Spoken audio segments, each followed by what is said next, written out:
Hey guys, it's Lawrence5584 again.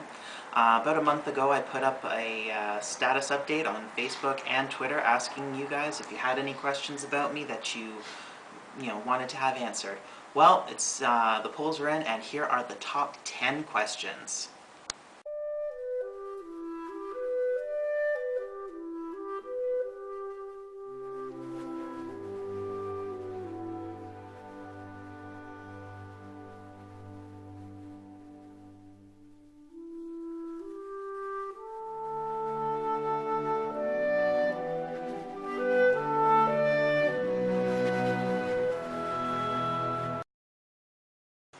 Who's the cute tall guy in the photos with you and your mom?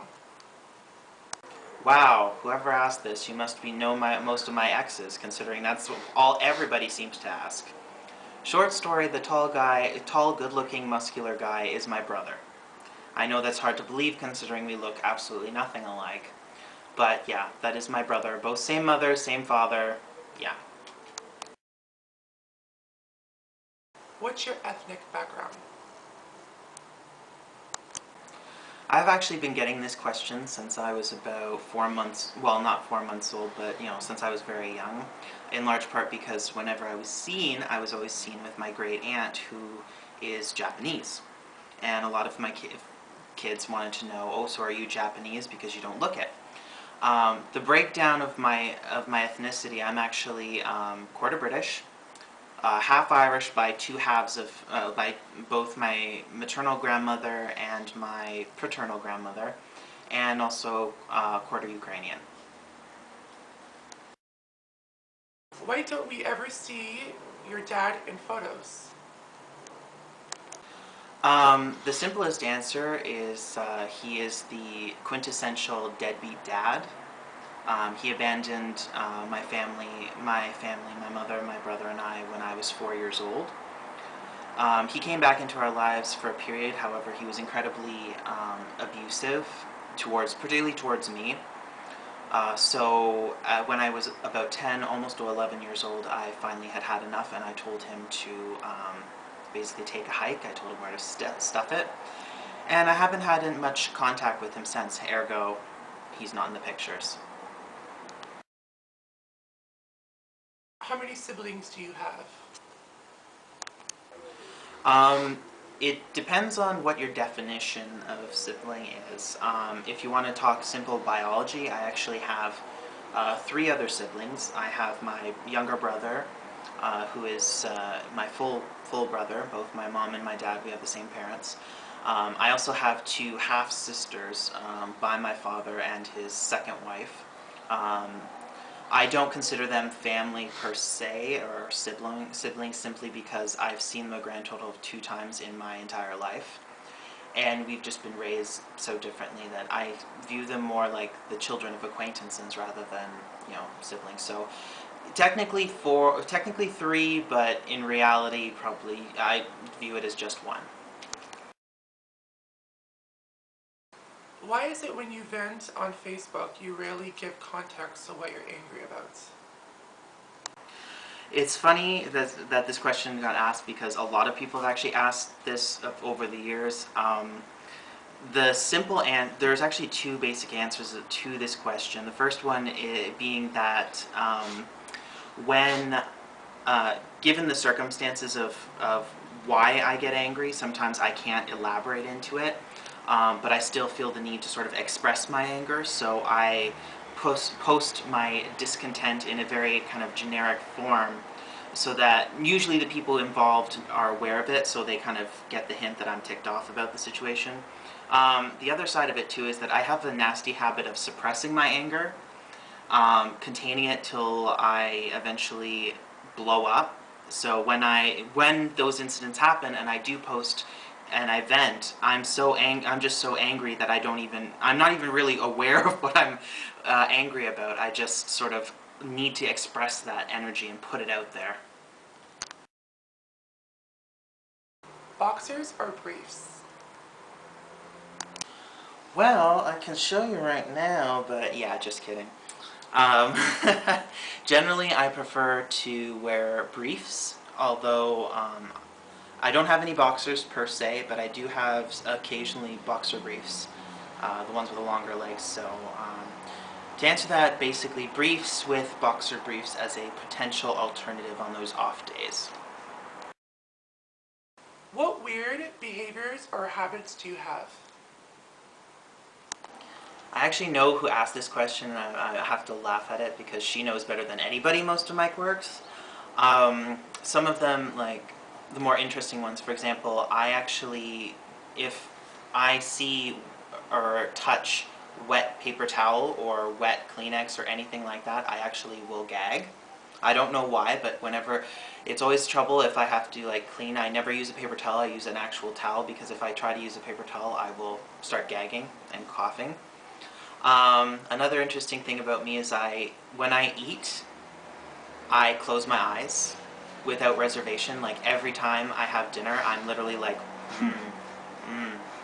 And some people have wondered if I was having a stroke. Some people were wondering if I was in pain. I don't know, I enjoy my food, and by closing my eyes, I almost augment my taste buds almost.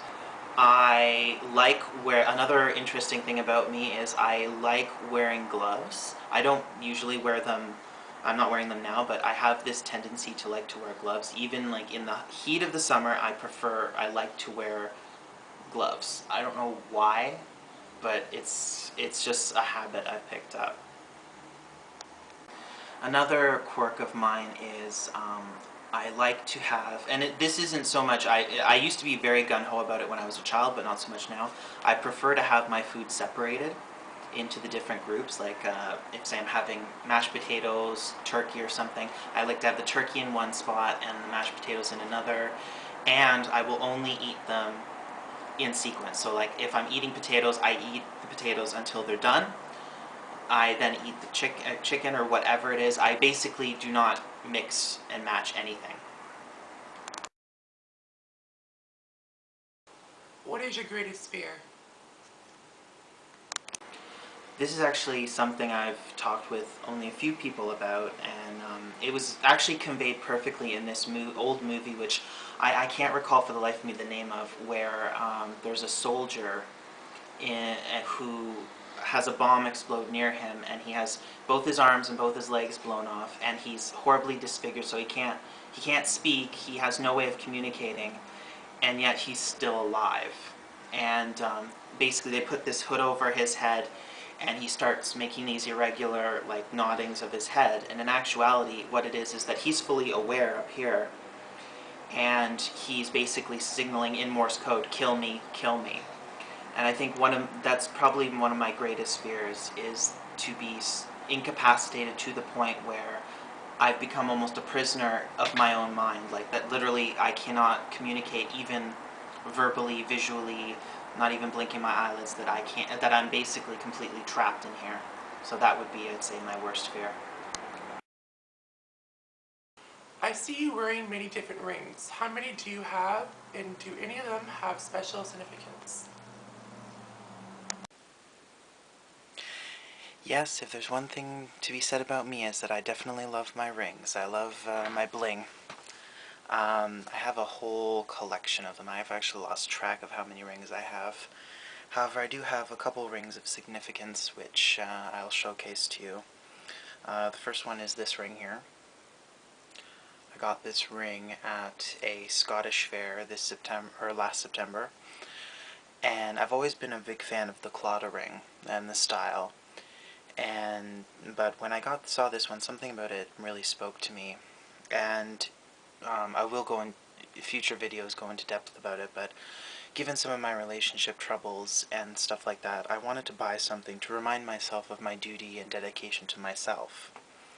I spend so much of my time worrying about other people and taking care of other people that, I kind of need a reminder to, also look after myself.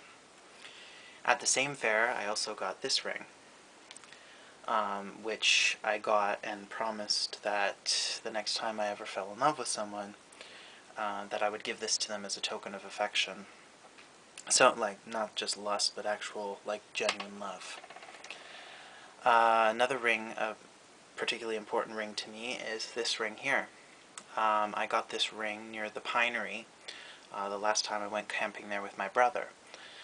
This has important significance to me, mainly because it was the last time I saw any of my cousins on my father's side. Unfortunately, due to the friction between my father and I, there was a great deal of distance created because of that between myself and my father's side of the family. So it really is a symbol of, a cherished symbol of my connection to my paternal lineage.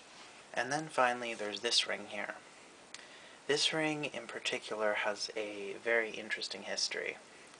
I actually bought it, or began paying for it, when I was in a relationship with my first boyfriend. I was actually planning on using this as the ring that I was going to propose to him with. Unfortunately, as anybody knows, it didn't work out, and I was left with a ring and no one to give it to. So, like so many other things, what do? You don't throw it out, you don't pay it back, you just keep it. And I keep, it's a good reminder for me of love lost, love that was lost, love that that I had, and just in general. Not to mention it looks really good on my finger. And of course, the final and most important ring in my collection is my graduation ring. This ring is perhaps one of my favorites, in large part because it symbolizes my success, my graduation from university, which was no small task.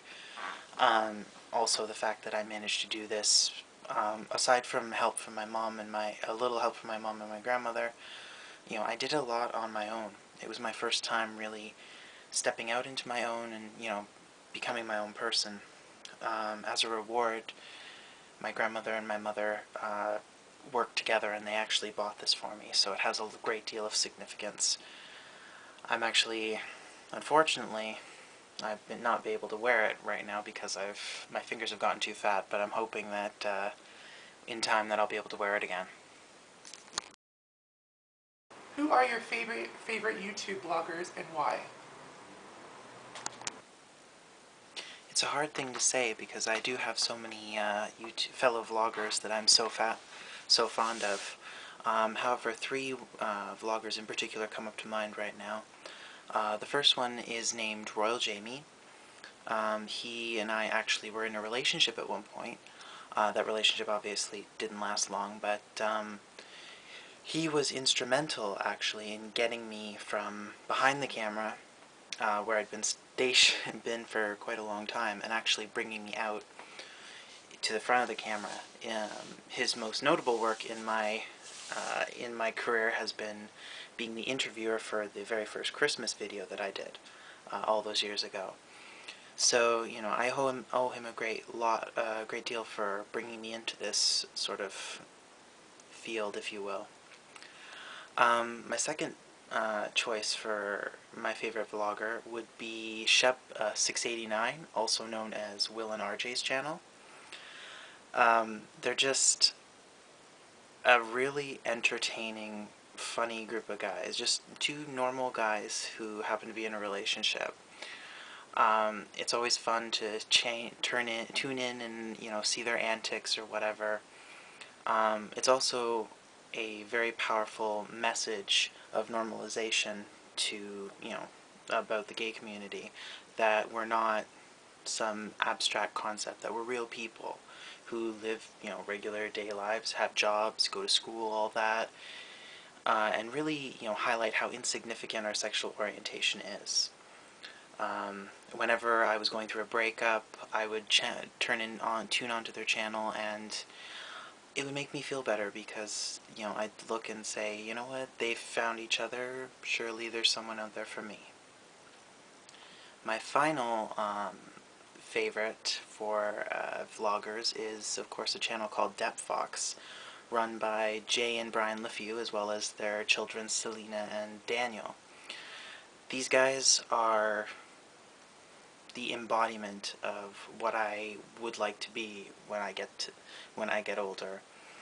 To be happily married, to have children, to be in a loving, committed relationship, you know, it really is inspiring to see them, you know, as a family working together.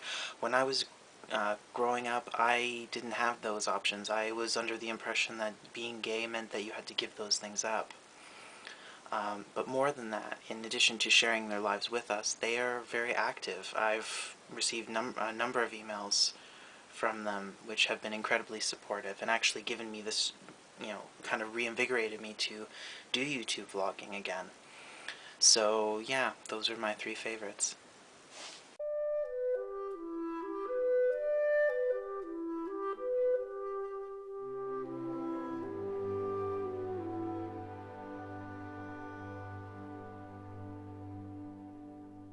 Stand by. It's recording. Video recording. Make it stop. What weird or... Oh, I miss. My final ring that's of importance is